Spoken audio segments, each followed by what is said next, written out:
finally, to conclude with our segment of exchange of experience, the member state of OAS, let me introduce Florencia Krell, Director of Care of the Ministry of Uruguay.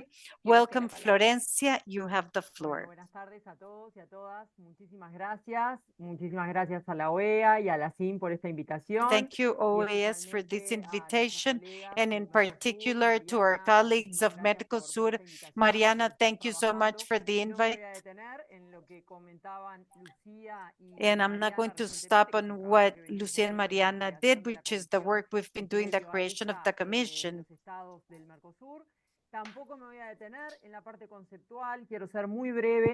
I'm not going to stop in the concept. I'm going to be very brief. I know that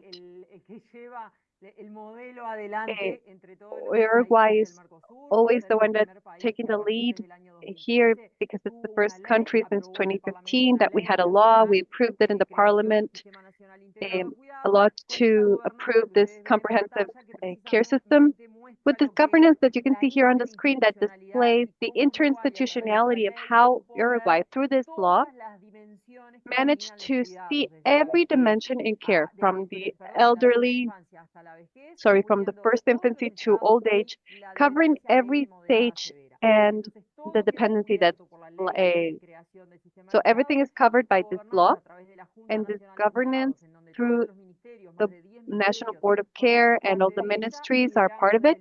And we led from the Ministry of Social Care, the Secretariat of Care and Disabilities, and we have the Directorate, and we also have in the governance the participation of the Committee of Care that counsels us through the academies, syndicates, the chambers of care companies, and everyone related to care who belong to the national care system.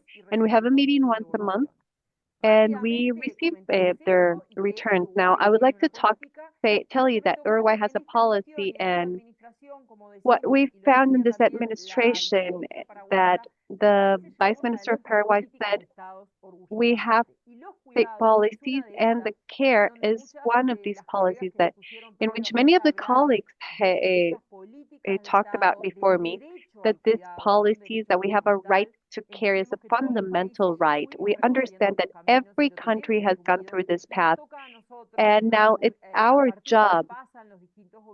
After we have the different governments, we need to carry this forward, and we need to find opportunities to improve.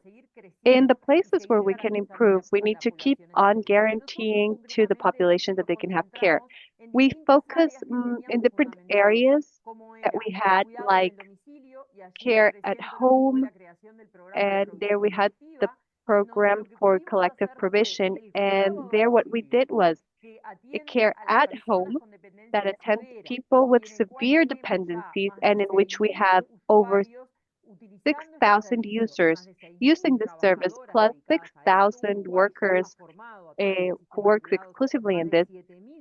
Uruguay has trained over 7,000 workers who are professional caregivers, and we managed to open up a level of protection and accompaniment for these caregivers through the creation of care cooperatives with this model of collective provision.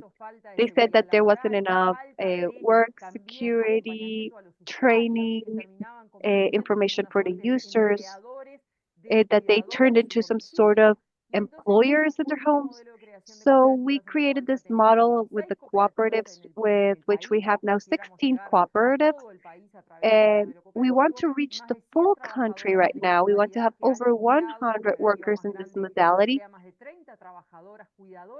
We have workers that have strengthened, formed, and acquired skills, not only to position themselves in the framework of caregiving, but also to be able to sell their caregiving processes formally and professionally in a market to those people who need care.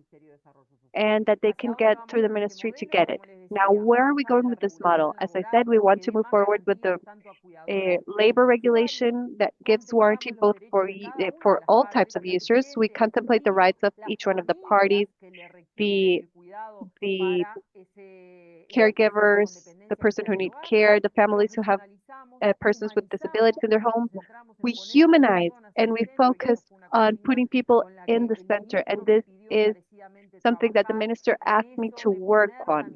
He asked me to focus and to put the people on the center, on the focus of our concerns, and on the design of the public policy so that we can give exactly what people need. We improved the quality of the service this way. Another thing we added was the figure of the facilitator of autonomy in educational scopes. Today, one of the colleagues was asking, how do we approach in our country's disabilities? Well, we worked in the National Secretary of Disabilities to design the policy exactly to give people what they need and exactly what civil society needs. And in this sense, we work with both directions and we work with the education ministry. So we created this figure that gives training to people in the public education centers. The figure that we used to go to school was a personal assistant. We understood that the law, the regulatory decree created the figure of personal assistant for care at home precisely to help with the load of care in the home with people who couldn't really take advantage of that support they had at home for the kids in school too.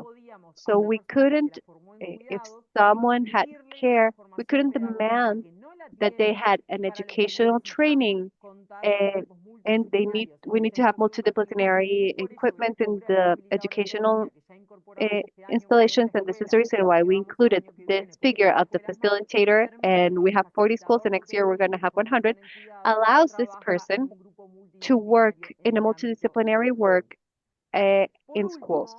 And lastly, but not least important, and I'm not going to take long here, but I would like to talk about the work that we're doing to be able to deliver at the end of our term a sustainability project for the care systems. Several of my colleagues talked about investment. We, of course, are fully convinced that this is an investment and not an expense for our countries. But one of the things that we found here when we wanted to provide quality care to all of the population was that there was a lack of analysis for sustainability of when we really consider the needs of societies together, when we analyze the capacities that a state has to actually give this right. And I took note here that we talk of guaranteeing, we talked about the model and the model law and of the uncertainties that are always, how can countries apply this law? We created the right, we guarantee it for all of the population, but then we don't have a way to finance every device we should have to reach every person. So we focus on leaving the country and analyze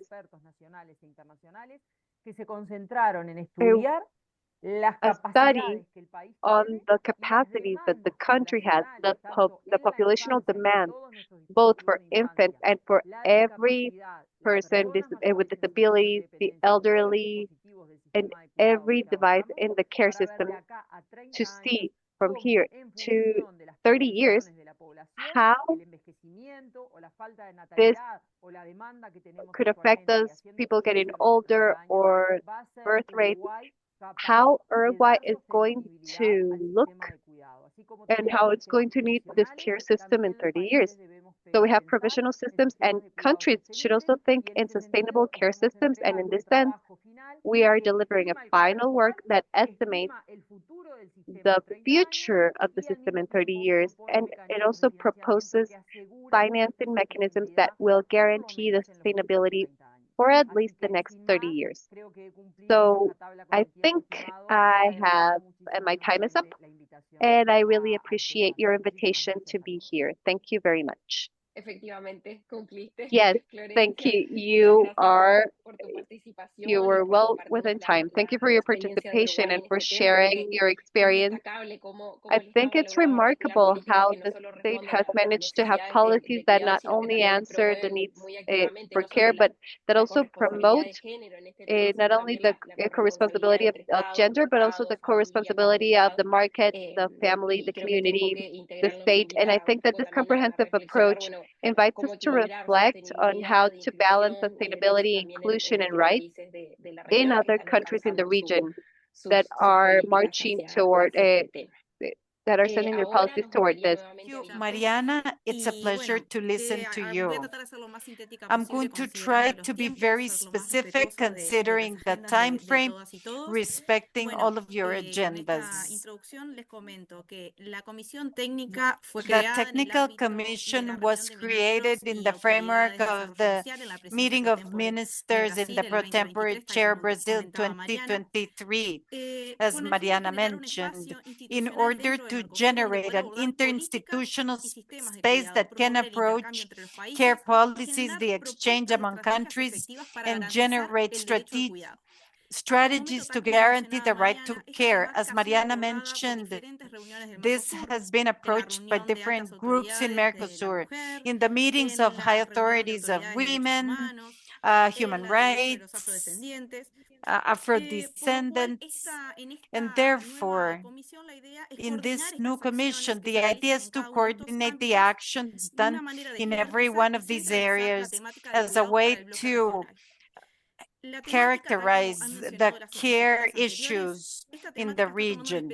This topic is becoming particularly relevant in Mercosur, given that beyond the specific policies, countries are defining or implementing care systems with different governance models. In the pro tempore chair, what we're doing, we have two instances for the creation of this commission. And as Mariana was saying, what we did was not only work with the member states and partners, but the support IPPDH, the Mercosur Institute, where they've done a lot of work regarding projects and investigation. And the idea is to generate synergies among states that can trace what was done considering the changes in office and the specific references. As Mariana says, we have had to participate as focal points, and the idea is to continue working in an orderly fashion and keep a repository. Also, consider the expectations that you can present the status of situation and promote